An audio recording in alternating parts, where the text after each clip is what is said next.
Hey there everyone, Indulger here back with some more videos in my how to play Aether Raids section, tips and tricks on how to perform better in Aether Raids, and we're going to focus on Galeforce Strats today. And if you know me and watch the channel a lot, if you haven't, please subscribe. It's the best way you can do to help me out, support the channel. You'll know that I don't like player-face strats, generally speaking, when it comes to AR. So what better way to show you how that's done then just watch some defensive overviews on two very unique plays. I've never seen these before. I've been doing this a long time. A very long time. I've never seen these. So let's take a look. First up, we have an Edelgard-based Galeforce Heavy Blade set. That's fine on its own right. I mean, you've seen this before. I'm sure you've seen Edelgards with Galeforce. I've seen them all the time. What I don't see all the time is this crazy Lilith. And this was the star of the show here. If you're unfamiliar with how she works, her astral breath allows her to jump to her support partner adjacent to them. And her support partner, in this case, is Reginn. So let's see how this functions. We've got a Reginn, we've got a Wings of Mercy Dancer, and then another Wings of Mercy Catria. So we're going to get double up. You don't normally see Catria here on offense, but like most meta units, they actually function very well on both sides. Just generally don't see her on offense. So let's see how it works out. They're going to just smite the Reginn to start things off. And I believe they're going to use Reginn's Canto ability to get into a position where they want to end up. I'm just pausing here. So this is how this works. She has Canto built in. So in conjunction with Lilith, I think she's just going to end turn there, if I had to guess. I'm wrong. That's the play. Okay, so she ends turns there, does test the trap, jumps over there, and runs a reciprocal aid. And this is just so beautiful. Why have I never seen this before? So she's taking advantage of the fact that she can go anywhere. It's a Wings of Mercy play without Wings of Mercy.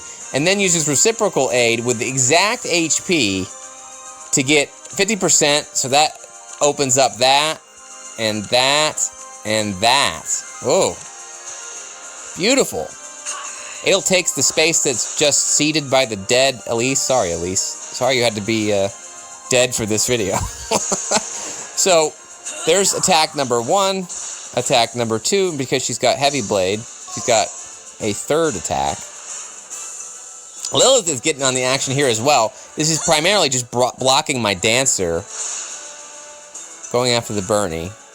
Didn't really talk about my defense this week, but I've seen it you guys have seen it so many times, I'm not really going to go over it. Take a look at my other videos if you're interested. There's Catria, and they just bail out. They just get out of the way. They don't need to kill anybody else. This is so cool. I don't have a Lilith. Do I? I don't think I do. I think I would have remembered that. But for you Lilith fans out there, definitely consider this as a strategy. Ardent Sacrifice, man. Or, no, it's not Ardent, it's Reciprocal Aid. That's the other one. Yeah, I always use Ardent Sacrifice myself in Arena, but there you go. That just becomes a Wings of Mercy beacon 100% of the time. One of the issues I've had with these player-face strats is that you need the environment to go. You need to get hit, you need to be in Wings of Mercy range, or you need to use very high investment Fury 4 kits. I think that the next one we're going to see has a little bit of a variant of that, but this is very budget. I'm all about the budget on this show, guys. Oh, it's so beautiful. I love this. I'm going to steal this if I ever get Lilith, because this will do it. This will do it. So, well done. I love it. Alright, guys, it's going to be a quick one today. There's not much I wanted to show this week. Things are chugging along, but this is, yet again, another unique Wings of Mercy clear, completely different. And then this is a Wings of Mercy Reginn. And we have Peony, which if you guys have her, what she does with her duo skill is pretty cheap, right? So she can dance a unit again with her duo skill. So normally you can mitigate that with a duo's hindrance. In this case, I just have one leaf. And you can see I have a deflect missile trying to stop Lyn. So let's see how they with this. And once again, as I mentioned previously, meta units normally function well on both sides, but you just generally don't see Leaf on this side of the field. But what makes him so fun is the fact that he's going to deal 20 damage to his nearest ally, so that ends up being a Wings of Mercy beacon as well. It's another fairly low budget way of creating and crafting a player phase team. There's not much you have to do there. You just have to have the leaf, and you have to use them in this capacity. So let's see how they set up. They smite once again. I'm watching. And they go leaf versus leaf. Or Thracier versus Thracier, however you want to play it. And again, this is primarily doing, it just barely lived.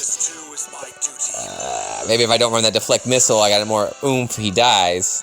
That's not what happened. So now the Lin's damaged. Double smite. I believe this Lin has, I'll pause there real quick. That Lin, let's see what happened.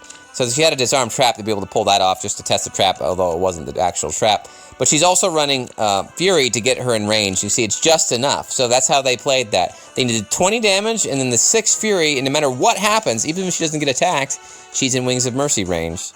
So here we go, Wings of Mercy Dancer time. And now because the duo unit's gone, we can linge this up.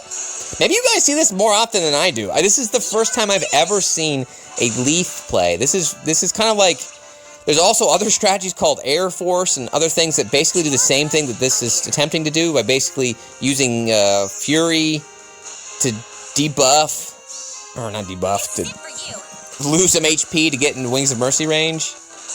I just love Reginn. She's so awesome because of Canto. She can move around.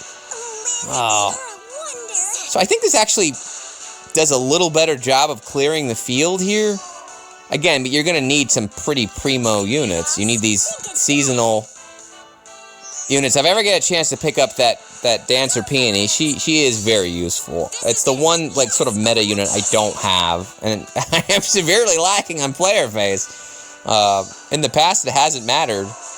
But in this case, this is just a pretty easy budget way of doing this. Normally when I see these Galeforce Strats, it requires very high investment, you know, level plus 10 units. So these are just two simple ways to utilize a strategy that you need more and more these days, guys. Enemy face just isn't cutting it all the time, so that'll do it. Let me know what your comments are below for more strategies on player phase, specifically Galeforce Strats. I love to hear them. If you want to hang out with me on Discord or in the comments below, I answer all questions.